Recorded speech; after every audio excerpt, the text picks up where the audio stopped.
Hey, what's up everybody? So I was recently asked if I could do a video on how I've been making my content recently, and I just thought I'd give a quick little rundown of my humble studio and show you guys how I make my videos.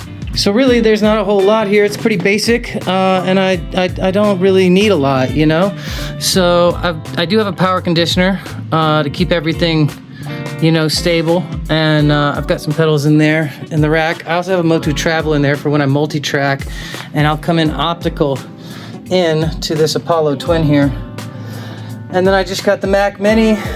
I run Ableton exclusively now. I don't really use any other DAW. Some cheap JBL speakers. They're not the best. Hopefully I'll get some better monitor speakers. I've got the AT2020 condenser mic, which sounds really good, and guitars on deck. Let's see what's out right now. We got the Charvel and the new PRS. I have the Peterson almost always out when I'm gonna do a recording session. This is my MIDI keyboard, an old MPK-49. Pedal board in disarray right now. Some guitars. Oh yeah, I got the 69 Super, a custom, I think it's a 110 or maybe it's a 112 cab with the Cannabis Rex, Blonde Deluxe, and the 75 Twin. And then I've got just a cheap Pearl kit, gets the job done. Nothing to it really, but when I do go to work here, let me just show you guys how the workflow kind of works, okay? So I didn't want to do a big gear review because I felt like I could do an entire video dedicated just to that. But what I am going to do is I just want to mention one piece of gear, and that's this condenser mic, which is the Audio-Technica 2020, and I do truly believe that it is the best condenser mic for the value, for the money. I think it's $100 or something, and I mean, it sounds great, in my opinion. It's not for everybody, but it gets the job done, and it's going to sound a lot better than, like you probably heard earlier, which was the phone mic, which is no good. So I do like using this a lot. I use it on my acoustic guitar. I use it for all of my voiceovers and all of my vocals, so highly recommended. But let's go ahead and get into how I work in Ableton and make a quick video and get high quality sound and high quality image, okay? So here we are with my basic template with vocals, drums, guitar, bass, and keys. And here I'm gonna click on the guitar, okay? Because this is what a lot of people are asking me, how I'm getting my tone. And here we go. So we go here to guitar, and there it is, Helix Native right there. So I'll pull this up, and you can see all of the stuff in here, okay? It has my overdrive, my compressor, my amp, it has the cab, it has all of the stuff that I could ever need to mess with, reverb, everything is in here, okay? There is a trick though. There is a trick to make it even better than it sounds coming out of the Helix alone, okay? And let's go back, and you can see here I have a glue compressor and an EQ, and that's it. Just a glue compressor and an EQ, just to balance it all out, okay? The compressor makes sure that it's a consistent sound and that it's present in the mix. And then the EQ allows me to shape the tone, the final tone, and just absolutely sculpt it.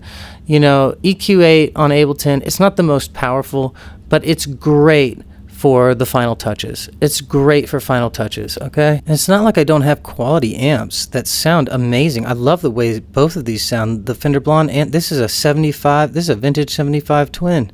I mean, over here, this is a vintage 69 Super Reverb. It's a vintage 69 Super Reverb. And I love those amps, and I still use them on recordings, but it's hard when when my workflow is this easy and I can really get the sound that I want immediately without even, like, no mic placement, None of this like trying to figure it out. I mean, that's great if you're going to set everything up for a whole album and you're going to track the whole album in a day and you're going to do all this stuff analog and you're going to have all this amazing gear.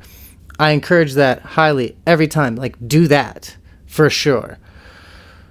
But for a video, for YouTube or social media or something, you just pump this stuff out quick. You know, don't think about it. Just play, do something, come up with a concept that you like, think people might dig, and then just do it. You know, so yeah. Last but not least, it's truly not complete until we look at our master channel here. Okay, if we click on our master channel, you'll see this.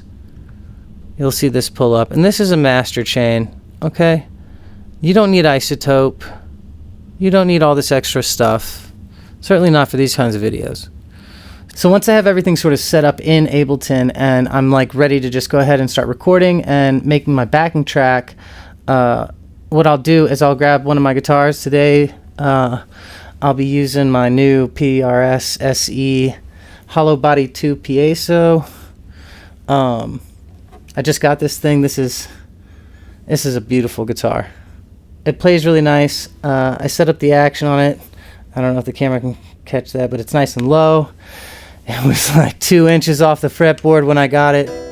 But what we're going to do is we're going to take this guitar, we're going to track real quick, take bass, we're going to track real quick, maybe some keys, maybe not, we'll see. And what's interesting is I always use for drums, because I do have the drum kit, but you know, drum sounds are really hard to get, and there's a lot of drum samples out there. So I typically use drum samples, like you know, some sort of drum thing, and I'll show you what all of that looks like in Ableton real quick, real fast. I spend like 5 minutes making a backing track, maybe 10 if I'm getting, you know, picky. But yeah, this is what it looks like.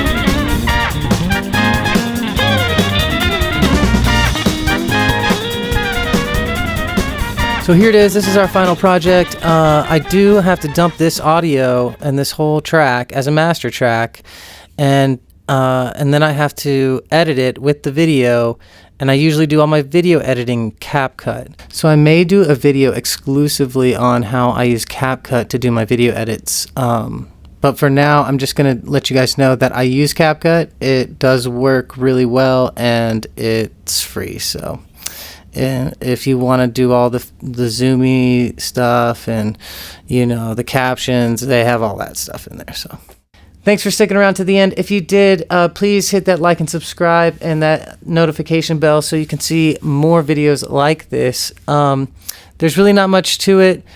I'm going to perform over the backing track that we made, and I hope you guys like it. It is really important if you're making videos to get a high quality audio sound, and if you are interested in trying to get good audio for your videos, please reach out to me, and I'm more than happy to have a discussion and talk to you about some of the techniques that I've learned over the years. So once again, thank you so much, and hope you enjoy.